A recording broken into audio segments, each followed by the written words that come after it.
Atam deyir toy elə, qonaqları bol elə, qohumlar gözləyir həvəslə.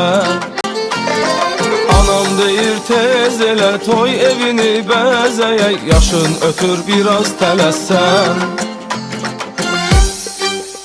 Günlər, aylar, illər ötər keçər, vaxtı birgə gedər. Gəl gülüm yarım ol, gəl gülüm mənim ol, səadət evinə girək, imzayla təsdiq edək. Gəl gülüm yarım ol, gəl.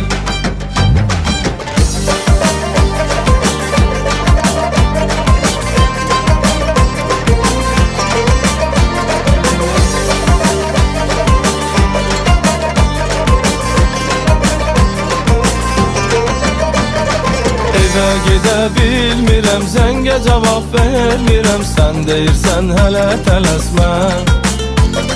Gəl mənə az naz elə, ürəyim lap üzülər, nə vaxt evmə gəlin gələrsən. Gözüm səni görə görə, ürək səni sevə sevə, salma məni daşlı yollara. Həsrətdəyəm sənə görə, bunu deyirəm dönə dönə, sən olmasan mən də olmaram.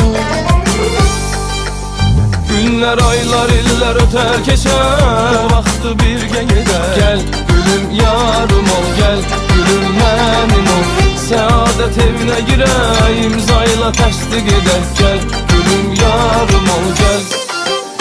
Günlər, aylar, illər ötər keçər, vaxtı birgə gedər. Gəl gülüm yarım ol, gəl gülüm mənim ol, səadət evinə girək, imzayla təsdiq edək. Gəl